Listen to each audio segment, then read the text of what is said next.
Alors, bonjour, monsieur l'assistant, bonjour, monsieur le CT, bonjour, messieurs les apparitaires de l'IMAT. Voici, cette vidéo va vous parvenir. Donc, comme vous pouvez le voir, j'avais entrepris ce projet de créer euh, un site internet pour l'université l'IMAT.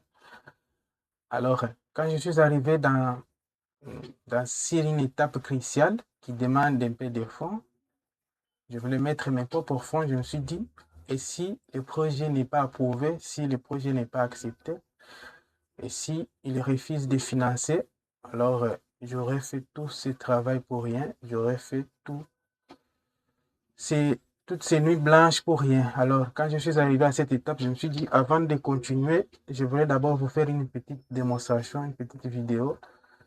Si vous approuvez ça, alors vous pouvez peut-être me contacter pour peut-être parler de ce que ça peut coûter comme coût pour mettre en place un tel AREP. Donc, comme vous pouvez le voir, c'est le site internet que j'ai créé qui est encore en phase de chantier. C'est encore juste là, c'est juste un chantier. Et comme vous pouvez le voir, c'est juste encore un chantier. Donc, je vais vous montrer, vous faire une petite démonstration. Alors, comment ça va se passer? Par exemple, ça, c'est la page vitrine, c'est-à-dire la page publique qui sera au vu de tout le monde. Alors, donc, on ne va pas se contenter de cette page. Nous allons aller plus loin. Par exemple, les étudiants peuvent s'inscrire en ligne. Par exemple, on va créer un compte étudiant. L'étudiant va s'inscrire et puis on va créer ou alors se connecter en tant que les autorités de l'UNIMAT pour gérer les étudiants, pour gérer les facultés. Donc, vous allez voir, jusque-là, on n'a pas encore fini toutes les fonctionnalités, mais ce qu'on a, les P qu'on a fait ici, on a jugé bon de vous montrer d'abord. Alors, sans plus tarder, je vais vous montrer l'inscription, par exemple, ici. L'étudiant viendra ici, il clique sur admission. Lorsqu'il clique sur admission, et bien là, il va se retrouver devant cette page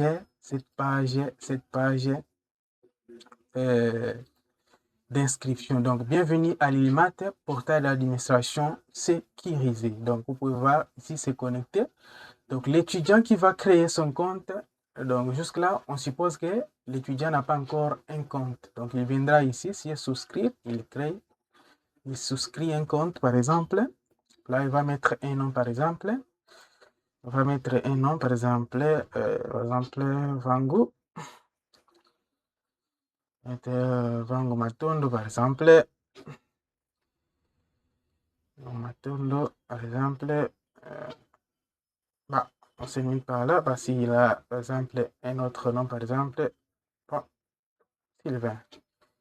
Ou Sylvia, si c'est une femme. Voilà, on va mettre une adresse mail fictive, par exemple 15 Sylvain Bachukou 15, une adresse mail fictive. Alors là, on va créer mon dépasse. On va créer mon dépasse. Mon dépasse aussi costaud que possible. Il faut au moins 8 caractères. C'est très important. Et voilà. Une fois que l'étudiant aura fait ça, il va s'inscrire, faire enregistrer, c'est-à-dire. Donc, comme vous pouvez le voir là, on me dit, qu'est-ce qu'on me dit là? Des passwords field. Donc, le mot de passe que j'avais mis, c'était pas j'avais pas bien mis. Donc, j'ai mis deux fois un mot de passe différent dans les deux champs. Donc, je vais recommencer. Donc, la sécurité a été renforcée quand même. Donc, je vais créer un autre mot de passe qui doit être identique dans les deux champs pour que ça ne puisse pas poser problème. Je vais enregistrer. Et ben voilà, le compte sera sûrement créé. Alors, lorsque le compte d'étudiant est créé, comme vous pouvez le voir là, l'étudiant va se retrouver devant ses dossiers d'admission. C'est ici que l'étudiant va donner les informations possibles à son inscription. Par exemple, l'étudiant qu'on vient de créer s'appelle comment? Vangu Matondo. Et puis, Sylvia, c'est une femme. De toute façon, ça. Et là, va choisir le sexe féminin et là la date de naissance. Il va cliquer là pour sélectionner l'année de naissance. Et supposons qu'elle est née en 2001, par exemple en juillet le 28. Et là, par exemple, Congo central Matadi. Donc, tu peux mettre l'adresse tout entière, hein. Comme c'est juste une démonstration, on va aller plus vite. Là, il faut mettre le numéro de téléphone. Et là, il va mettre les pourcentages. Il va mettre les pourcentages. Donc, c'est très important. Il y a une petite note en bas, comme vous pouvez le voir. Note, si moins de 60%, un test d'admission sera requis. C'est-à-dire que tous les étudiants qui auront moins de 60% à l'examen d'État seront soumis à un test d'admission, comme d'habitude. Nous autres, on a déjà été passés par là. Donc, là, j'ai mis quand même 60%, quand même 61%. Et là, programme souhaité, par exemple, la filière. C'est ici que l'étudiant cherche où est-ce qu'il va s'inscrire. Il clique, comme vous pouvez le voir, j'ai déjà quand même ajouté quelques facultés et les départements. On pourrait aussi les ajouter comme c'est encore en phase de production. Donc, pour la supposons que l'étudiant va s'inscrire en faculté économique, faculté des sciences économiques et de gestion. Voilà, voilà, comme vous pouvez le voir là, faculté des sciences économiques et de gestion. Gestion, faculté soir, hein. Bon, on prend jour, vacation jour. Et là, il doit mettre sa photo, la photo d'identité. Une photo de qualité parce que c'est cette photo qui sera servie de carte d'identité qui derrière sera générée par les systèmes. Donc, plus besoin de chercher comment on va faire des cartes d'étudiants. Les étudiants vont payer les frais de carte et puis les cartes seront générées automatiquement. Donc, voilà. Là, je vais upload la photo. Donc, voilà, je prends la photo ici. Je l'ai quand même bien préparée pour la démonstration. Et là, je vais prendre les diplômes. Là, ici, il va inscrire les diplômes. Je prends l'attestation, par exemple, l'attestation ici. Hein? C'est très important parce que l'étudiant qui vient s'inscrire doit avoir au moins la preuve qu'il est diplômé d'État quand même. Là, c'est la pièce d'identité. Là, il doit aussi téléverser sa carte d'identité. Là, donc il le fait. Et là, une fois que tous les champs seront remplis, il va soumettre son dossier. Il va soumettre son dossier. Comme vous pouvez le voir, on lui souhaite les bienvenus à l'ILMAT. ILMAT, bienvenue Vango Matondo Sylvia, espace académique personnel. Donc, il s'est inscrit au programme de gestion financière année académique 2026-2027. Donc là, ça c'est son matricule provisoire. Donc, vous pouvez le voir là. Je vais me déconnecter en tant qu'étudiant. Je vais me connecter en tant qu'autorité de l'ILMAT pour voir maintenant la gestion de cet étudiant. Et parce que l'étudiant qui vient de créer son compte, il doit passer, comme vous pouvez voir, votre dossier d'admission a été bien reçu pour l'année 2026-2027. Veuillez vous présenter au guichet pour finaliser votre inscription. Donc, l'étudiant est obligé de passer au bureau administratif pour payer les frais d'inscription. Sinon, il va rester figé. Il n'aura pas d'autres fonctionnalités du site, comme par exemple voir l'horaire, voir les cours, voir les programmes, voir les messages qui seront écrits. On va mettre même la possibilité de consulter ses notes, tous les cours qu'il aura la semaine prochaine, on va tout mettre ici. Alors, jusque-là, pour cette partie, on n'a pas encore fait, comme c'est encore un chantier, ce n'est pas encore fait. Alors, on va se déconnecter, mais on va se reconnecter maintenant. On va se reconnecter en tant qu'autorité de ILMAT. On s'est déconnecté là, vous pouvez voir. Maintenant, on va se connecter en tant qu'autorité de ILMAT pour voir l'étudiant qui vient de créer son compte. On va voir l'étudiant qui vient de créer son compte. Vous voyez, ça c'est le compte administrateur. Donc, je vais me connecter en tant qu'autorité de l'ILMAT. Je clique sur connecter. Comme vous pouvez le voir. Et je me retrouve sûrement sur la même page que l'étudiant, mais à la différence que l'étudiant n'avait pas ces champs ici. L'étudiant n'avait pas ces champs ici. C'est quoi ces champs? Eh bien, c'est ici que vous pouvez contrôler tout. Donc, la gestion de toute l'université sera ici. Par exemple, ici, vous venez sur scolarité et puis voir registre. Donc, vous cliquez sur registre. Vous allez voir tous les étudiants inscrits à l'ILMAT. Donc, tous les étudiants, vous voyez, tout ça sont les étudiants que j'ai déjà créés. Ce sont les étudiants que j'ai déjà créer. Par exemple, l'étudiant qui on vient de créer ici, il s'appelle Wang Sylvia, comme vous pouvez le voir. Elle s'appelle Wang Sylvia. Elle est là et son dossier est en attente. Tant qu'elle n'a pas encore payé les frais d'inscription, elle n'entre pas dans le système. Alors, dès qu'elle qu'elle va passer pour payer les frais, et on va valider son dossier. On va valider son dossier. On vient sur le dossier. Vous voyez, comme vous pouvez le voir là, la photo que j'avais téléchargée, elle est là. Donc cette photo va permettre de générer même la carte d'identité. On veut le voir, j'avais mis 61%, les diplômes étaient là, la pièce d'identité est là, tout est là. Donc ici, l'étudiant va juste, les autorités vont juste plutôt valider. Une fois que l'étudiant aura payé, vont valider, appliquer la validation et l'étudiant sera automatiquement inscrit à l'Université libre de Matadi. Il est inscrit et régulier. Et là, on peut même générer sa carte. Là, on peut générer sa carte. On clique là.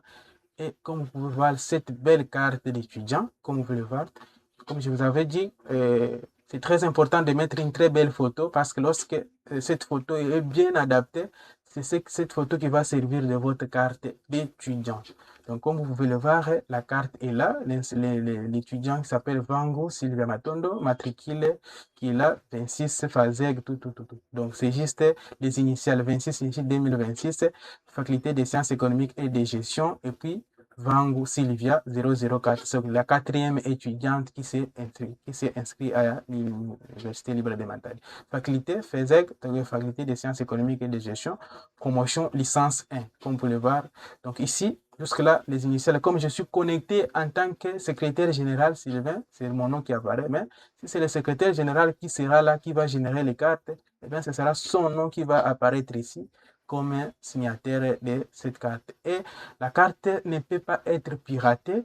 La carte ne peut pas être piratée. Pourquoi? Parce qu'il y a un code qui est, ce code qui est là, qui va permettre aux agents de recouvrement, aux personnes chargées de recouvrement, de scanner.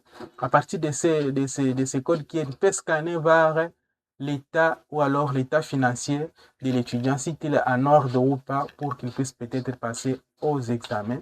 Mais ça, ce sont des choses à venir si le projet, bien sûr, sera validé.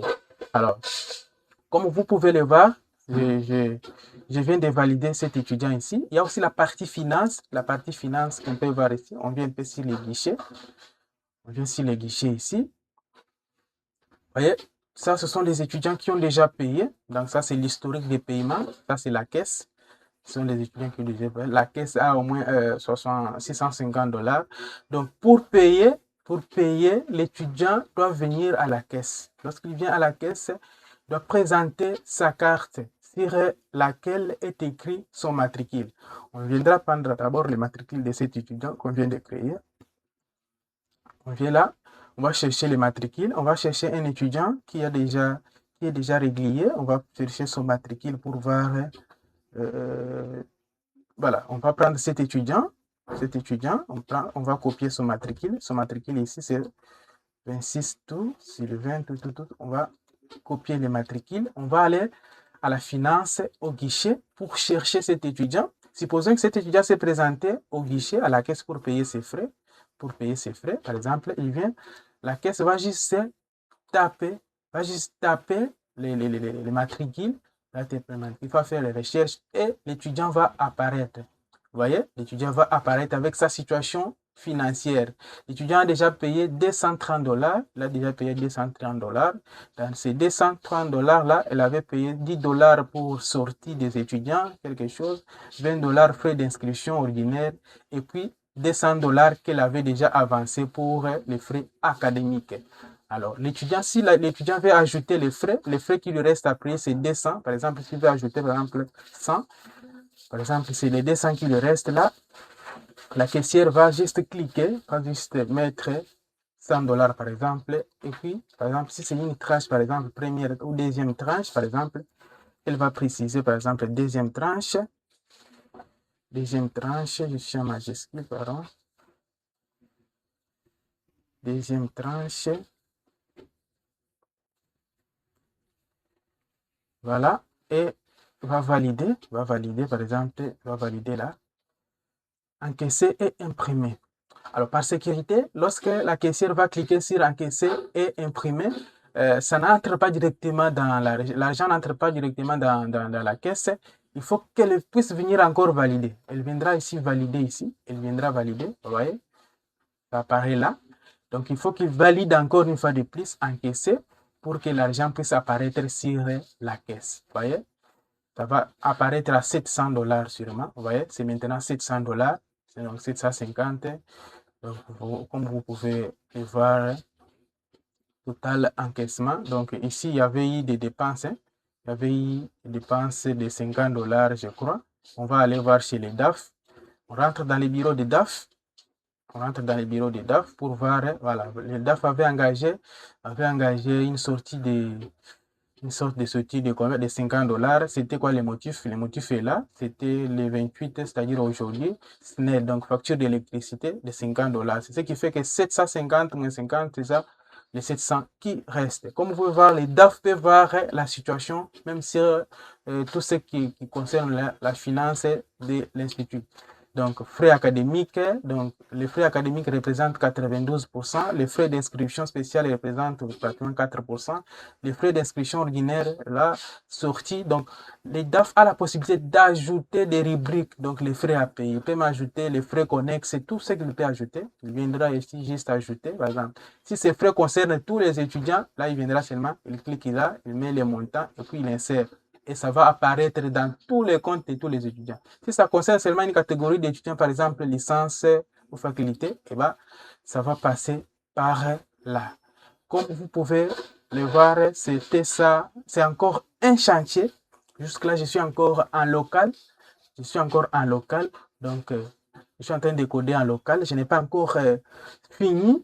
Alors, je ne voulais pas continuer par peur que si je finis avec tous les sacrifices que j'ai fait, parfois je dors à 3 h, 4 h, finir à la fin, engager tous les frais pour le mettre en ligne, ces sites internet, et venir présenter ça. Les autorités boycottent, les autorités refusent, qui ne sont pas intéressées. Alors, je me suis dit que je risque d'être déçu pour rien.